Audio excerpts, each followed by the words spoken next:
Hey everyone, welcome to Locked On Lakers for Wednesday. Brian Kamenetsky, Andy Kamenetsky. Game 5 tonight at the Crypt. The Lakers are on edge. It's basically Game 7. Can they extend the series back to Minnesota? That's next.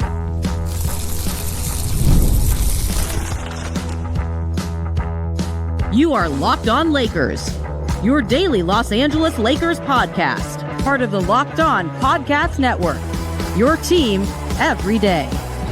Thanks to everybody for making Locked On Lakers first listen of every day, Monday through Friday. No matter how, where you get your podcasts, this one's always free and never behind paywall. Locked On Lakers on YouTube is where you can go hang out with over 35,000 subscribers to the channel, Andy.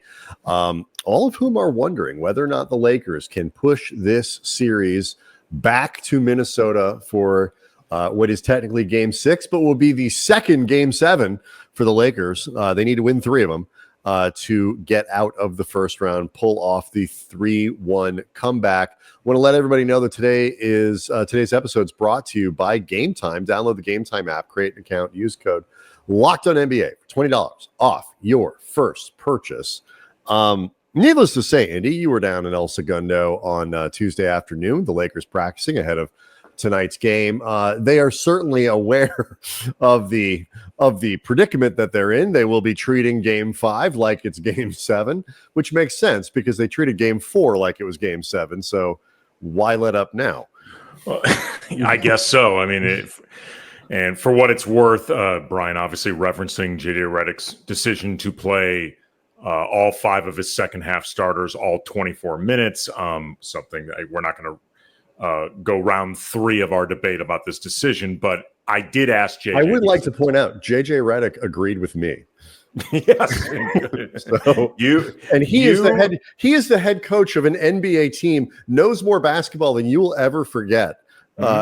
Forgets more basketball than you'll ever know, and he thinks I came down on the right side of this debate. So yeah, you, JJ, and Mrs. Redick are the only people. Well, Mrs. Redick probably thought, "What the bleep is he doing?" But she's made off the record. Sources close to the situation. Granted permission to speak with anonymity. Sources close to the situation said my husband lost his mind. I got a NBA head coach on my side.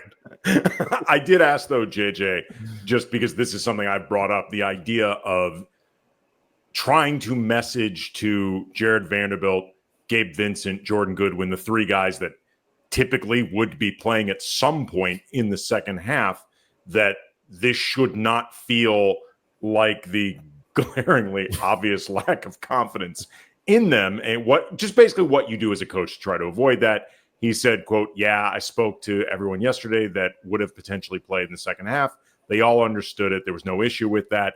JJ was, to be, I guess, clear in all of this, he was pretty short with most of his responses. He was obviously very dialed in, and I don't blame him. But he did not go into details in terms of what he told them. I didn't expect him to. I don't even think he needs to. I just thought, given how much I've harped on this, it's only right that I ask him about it. Yeah, and I think that's while I feel like preserving the trust, confidence, feelings, however you want to phrase it, of those guys is the least important reason to play them in that situation. It is exactly 100% the right thing to do to talk to them about it after the game. I also have the mental image of him like Alex Len sitting next to those 3 on the bench after he's like, "Look, guys, it's not personal, whatever." And it kind of and Len's like, and JJ just keeps walking past him. It's like, "No, that was personal, Alex. Like, you're not playing either." They obviously, it's an elimination game. It is, finally we've reached it's a must win. And, it's what I always find interesting about these sorts of situations. We'll get into, what needs to change. And they talked a lot about fourth quarters on Tuesday afternoon with good reason. And all this is how athletes routinely find the way to get themselves into a place of belief. And, you see it with quotes from Luka, from AR, from JJ, from Rui, and it runs the gamut from we had leads. We're right there in these games. It's a couple adjustments away. We've got, we're on our home floor. LeBron has done it before. I think it was Rui who's like, or it might have been DFS who said, like, I've seen LeBron do this. So, like, you have confidence in your guys to be able to say, like, when LeBron says you can come back from a 3-1 lead, it's not theoretical. It's, I've done this before. It can be done. And so that to me is, where they are. Like, it feels like they are in the mental space that they need to be in, not trying to win 3 in a row, trying to win one game 3 times, all of that stuff. So at least that part, I feel like they're in the right spot. It felt to me, at least, like in hearing JJ and Luka and Austin, the 3 people made available to us today at practice, that it was a good combination of what felt like sincere confidence in what they're trying to do, but sincere awareness of the magnitude of what they're attempting to do, and therefore, no, seriously, our margin for error is non-existent, and that is part of treating this like Game 7, not just like the knowledge of if you lose this game, the season's over, but like heightening the stakes ahead of time. For example, Miami on Monday was faced with a Game 7 situation where if you lose and they go home. I'm not sure they were as concerned about attention to detail. Right. I mean, not every team treats it the same. No, I think these guys, the games have been largely close enough, or at least close enough through large spans of these games that they feel like they can hang with this team. Therefore, I don't think they've given up on themselves in their ability to do this, but I think they are also aware, painfully aware, I think, that they do not have, beyond the fact that they are down 3-1, they don't have the same margin for error against Minnesota because Minnesota has consistently outplayed them. That's so the thing. Until, they can hopefully extend this series and even out those margins to where they are more consistently outplaying Minnesota, which would, I guess, constitute truly shifting the momentum in this series.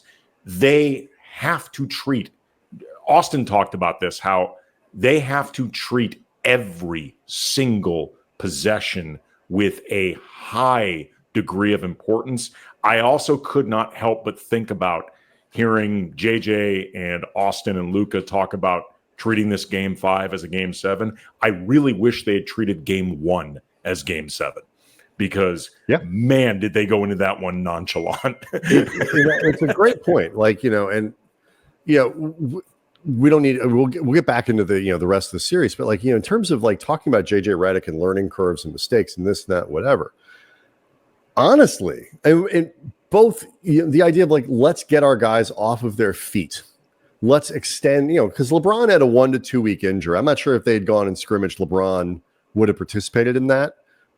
But also LeBron's probably the guy who needs to participate in it the least to be ready to play playoff caliber, playoff physicality. Like the decision in Game 4, which obviously you didn't like, I love it, but like I get it and I was okay with it. And JJ was sticking up for it on Tuesday. Is a much different kind of decision than the decision that they made over the course of the week on how to prepare for Game 1.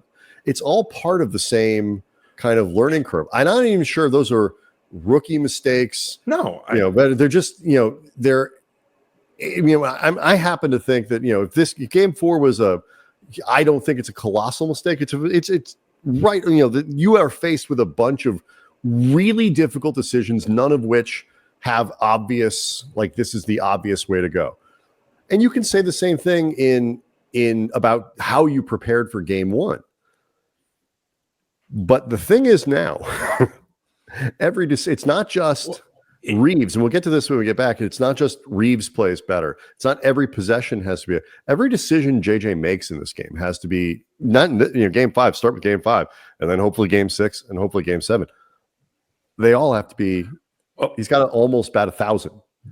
It's also interesting just to, before we go to the break, but just to bring back that idea of, they largely took the week leading up to Game 1 pretty easy. Like, they did work and they did a lot of practiced. But they did not go hard. Correct. By design, because they were prioritizing rest over recreating live game atmospheres as much as possible.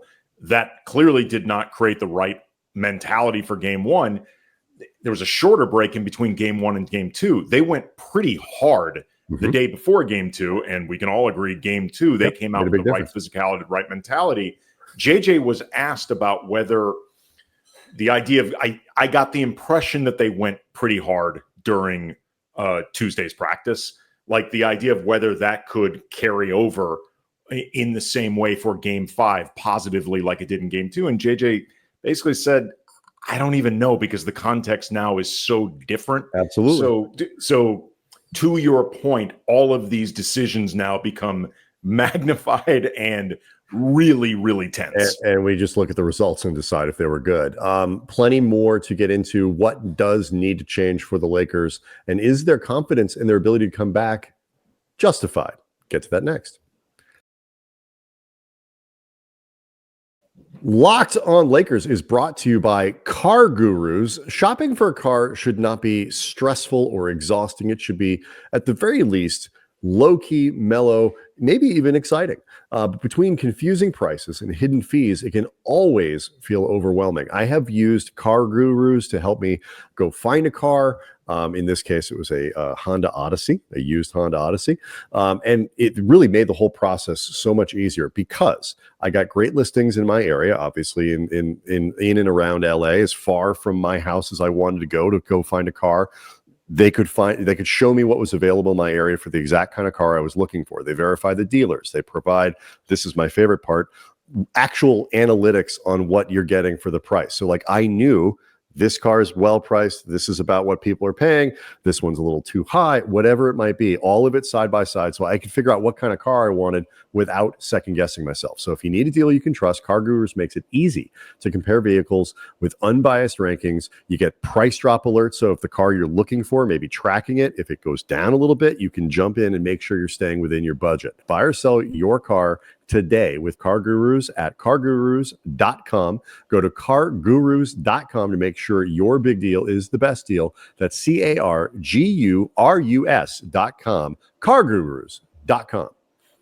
Locked on Lakers is also brought to you by Wayfair. Spring is here. It means home project season, and whether you're refreshing a room or tackling a new renovation, Wayfair is the best kept secret. I don't even know if it's a secret, to be honest, for all things home improvement. For small updates like stylish cabinet hardware to major upgrades like new vanities, sinks, or outdoor lighting, Wayfair has quality products for every budget. They're free, and fast shipping makes it easy. There's no hauling heavy items from the store. I love that they have top brands like GE at great prices. Shopping is seamless. You are going to find exactly what you want to fit your space, your style, your aesthetics. Wayfair makes home improvement easy. Get started now at wayfair.com. That's WAYFAIR.com. Wayfair, every style, every home. So I mentioned that thing, Andy, about like how these guys, I don't want to say fool themselves into believing they can do things that are, unlikely at the very least. But you have to talk yourself into it. You have to believe it. And there's only been one time. To quote George Costanza, it's not a lie if you believe it. That's right. I think it's like Candide or something. Voltaire's like that character who always talks about the best of all possible worlds. Like that's where that's where athletes always are. No matter what, you are always find yourself, it's good not to have time off before the playoffs because it keeps you sharp. If you're the number one seed, God, we love having all this time off before the playoffs, whatever it goes. There's one time that I did not believe players when they said, we think we can do it. And it was when I was in Dallas, when the Lakers in the 2011 in 2011, when they were down 3-0 to the Mavs, and you go to practice, and the next day, and they're all yes, we can do this. We won a lot of games. We know how to win. Didn't believe a word of it, and the results were clear the next day. You mean when Andrew Bynum got ejected, Lamar Odom got ejected, they got their asses kicked. They lost by 8,000 points, and it was obvious from the get-go that they were done. This team they were fried. The run was over. It was a great run, but we're just sitting there looking. It's like, first time in my life, I do not believe an athlete when he says, I think I can do this. We can do this. One other time that I recall a team you and I were covering when not the 2006 team, the one that ultimately ended up losing that 3-1 first round lead to the Suns. I think that team, while it was surprising they were up 3-1, I think they genuinely believed in themselves. Mm-hmm. And while they had some bad luck, I think Phoenix was ultimately the better team and water sought out its own level. The next year, and that was the season right before, in the playoffs right before Kobe demanded a trade, the Lakers were also down 3-1 in that series, and guys across the board talked about how they could get back into it. And you and I said at the time, they don't believe a word they're saying. And I didn't believe them either. No, neither did I. I was not buying. But for the most part, you are right. My point telling Dad, what was the point of that story?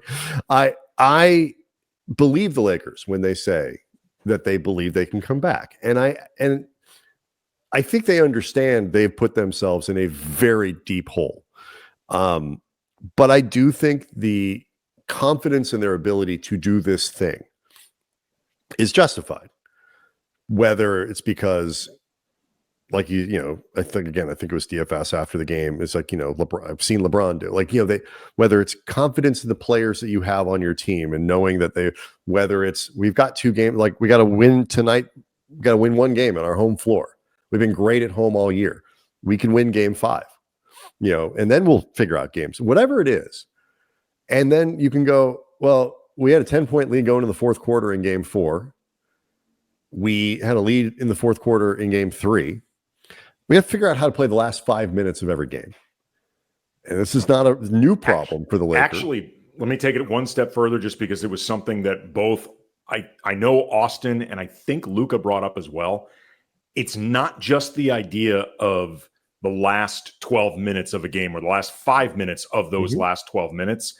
Austin definitely, Luka, I believe as well, brought up the idea of closing out quarters strong. Yes, that's a great point. Yes. That they need to be better at that. They have not been closing out any quarter on a consistent basis well, and that has often come back to bite you in the ass, because those first, second, and third quarters you don't close out well. They dictate your setup going into the fourth quarter. And what was the distinction about game 2 was that every time you thought Minnesota was going to make that little push, and the Lakers pushed back, and they maintained that distance.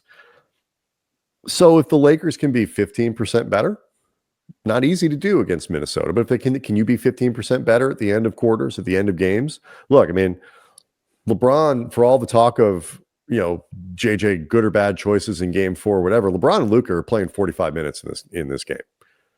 Reeves is probably going to play pretty close to 40, 42, 43, 44 minutes. Like, these guys are all playing really big minutes. Consecutive?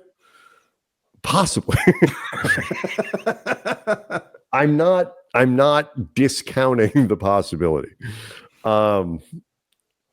I mean, doesn't JJ want to keep making history and doing historic things? So, I mean, can you be 10% better, 15% better? Will that be enough? If Austin Reeves can play like he did down the stretch and be better than Randall and be better than Jaden McDaniels, and heck, you could even, the Gobert stands could be arguing that Gobert has outplayed Reeves, very apples and oranges. But Naz Reid potentially has. Possibly, minute on a per minute basis. These are not crazy. I'm not talking about like the Lakers need to get 20 points from DFS, 18 points from Gabe Vincent and whatever. They need LeBron to be LeBron. They need Luka to be Luka, and they need AR to be AR. Like, I will start with that. I don't think if I had to guess, 3 games of that probably isn't going to be enough, because I think there'll be a game in there where Minnesota is able to counter it, because they're a really good team. But I'm still willing to go back to the original formula of those three guys need to be those three guys, and that can be enough to win games. Well, I mean, ultimately, it hasn't happened yet. I was going to say, and we'll talk about this more, but ultimately, you have to go to that, because if that doesn't happen, short of the best defensive display this team has maybe had all season, or say Rui going off for 35 or 40, or I don't know, Luka goes off for 60. If it's not those three as your foundation, the odds of winning this game and extending to game 6 just feel incredibly small. Right, because I mean, and this gets to, we talked about it for Tuesday's show. What's the balance between player performance, coaching choices, and roster construction? Because we all knew it was going to be a little dicey with the center position, and it's been worse than expected. It's been worse than hoped. Although, oh, okay, maybe a little surprise coming up. Cavalry on its way. Their cavalry. Talk about that coming up next.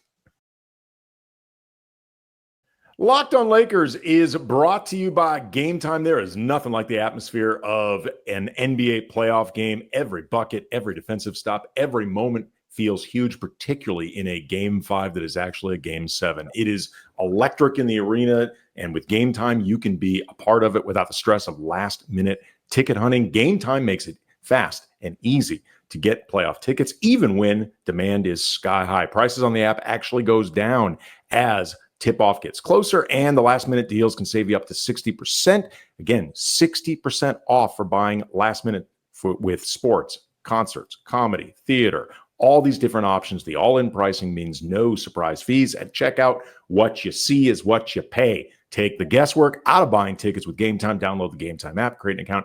Use the code LOCKEDONNBA for $20 off your first purchase. Terms apply. Again, create an account. Redeem the code LOCKEDONNBA for $20 off. Download Game Time today.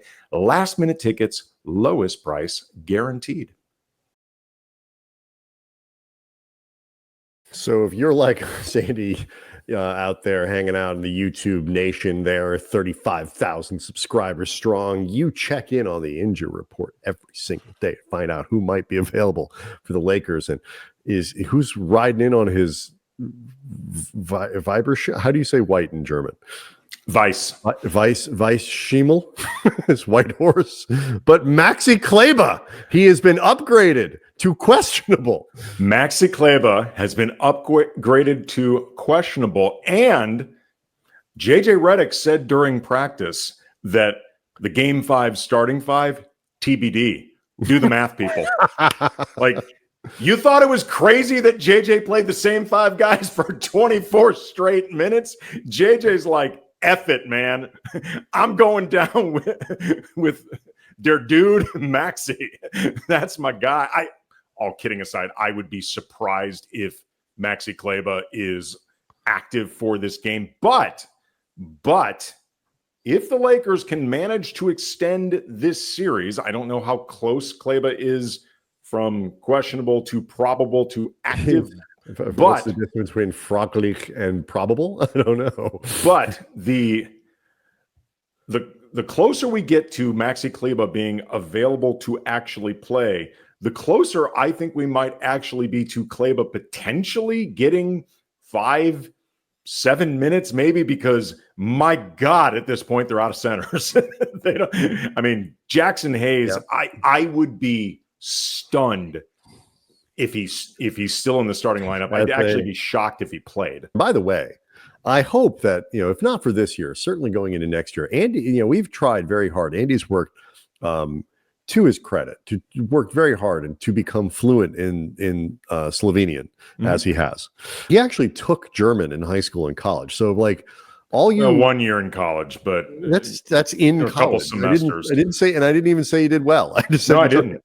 Wasn't good at it. But you took it. And so like all you Maxi Kleber stands out there that followed us over from Locked On Mavs, because you go where Maxi goes, Andy's ready for you. So Wie geht's, people? How are you? Ellbogen. means elbow. Mm-hmm. It's my favorite German word. So I think that this is the thing about that makes this so stupid. If you keep do I think the Lakers are going to win this series? No, I don't. Do I think they're going to win game 5?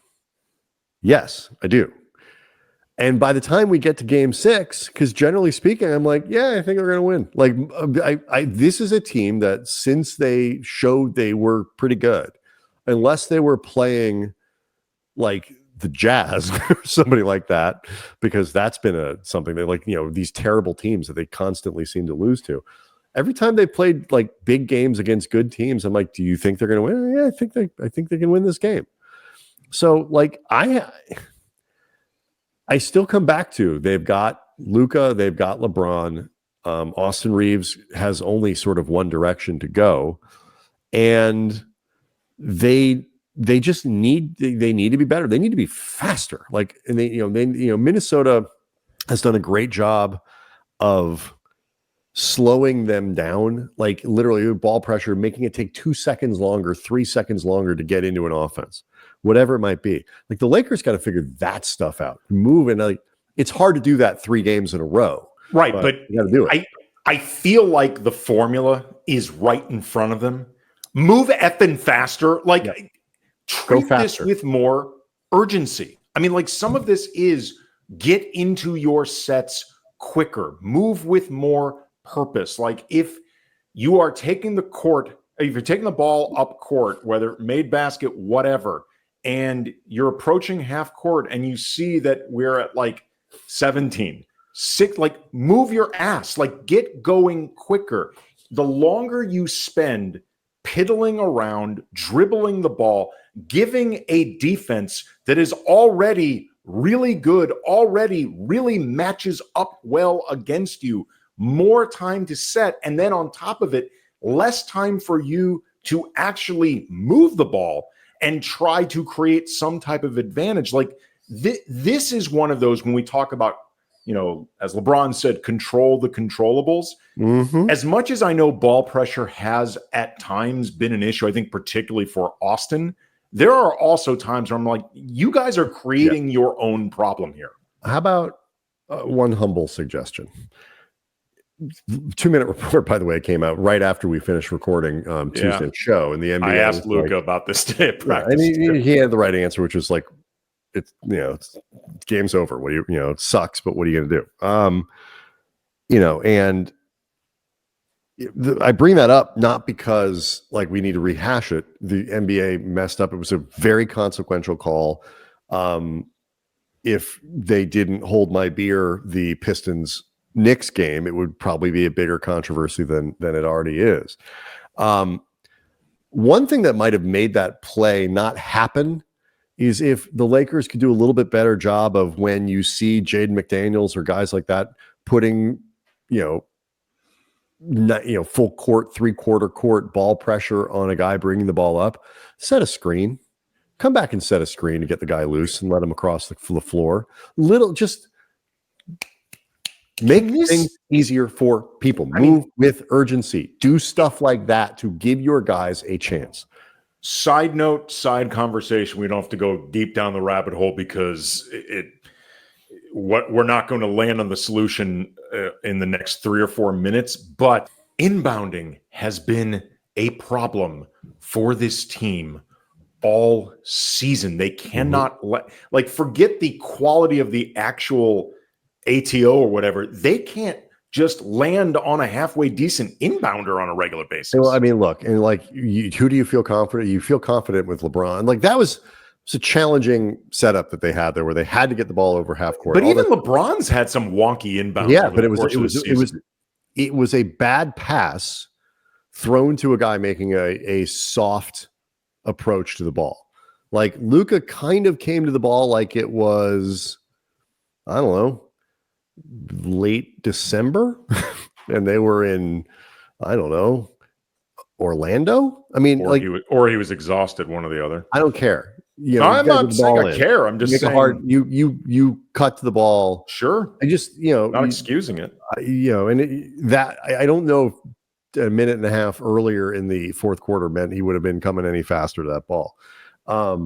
Like that kind of stuff like needs to be fixed. Like they are not, but the problem is like, obviously if they could do all those things, if they could execute better in the fourth quarter, if they could, make those inbound plays, if they could get the key baskets that Minnesota's been getting all series and all that stuff, if they could do that consistently against the Wolves, they'd be up 3-1 themselves, or they'd be tied 2-2 or whatever. They wouldn't be down 3-1. It's the inability to do those things. But that said, they're fully capable of it. Like I believe in this team to come back a whole lot more than I did like the Lakers against Denver last year, for example. Well, you meant, and not to beat the fourth quarter energy issue into the ground even any further, but you mentioned like the idea of, someone needed to set a screen on that inbound play, like over the course of that fourth quarter. And it's not like it's the first time this has happened.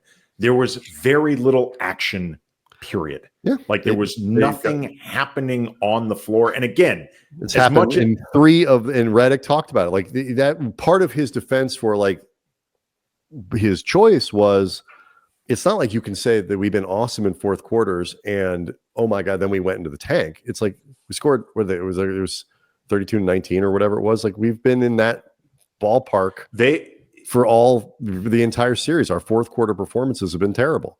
It's either like 105 or 106 to 59 or 69, but that is the margin that the Wolves have outscored the Lakers in the fourth quarters. And really it is more of, and I think you would agree, an offensive issue than a defensive. Like if you divide that up and the Wolves are on average scoring, say 25, 26 per quarter, you can live with that. Like in 2025 NBA, like obviously you would love to put you'd love to put the clamps down for like a 17-point fourth quarter. And I know it's possible because the Lakers keep having it happen to them, but that's not the most realistic goal. But you have to be able to approach 100 combined points over 4 fourth quarters, or you're not going to win games. And not run an offense in a way that makes it harder to play defense. Like in game 2, part of the reason they were successful is because when they made mistakes, when they were balanced mistakes, their turnovers weren't open floor or open play, like all that stuff. Like, so what do you think? Do you think there's gonna be a game 6? I do. Raise your hand if you think there's gonna be a game 6. I think they're going to win this game 5/game 7. I think it's going to happen. I do. I'm making no more promises or predictions for the rest of the series, but I do think they are going to win game 5/game 7 tonight. All right, Locked On Lakers on YouTube is where you can go hang out with 35,000 plus. We, of course, will be back after this. I'm sure we're going to speak it into existence like LeVar Ball, a game 5 victory. And fingers crossed, we'll see everyone after the game.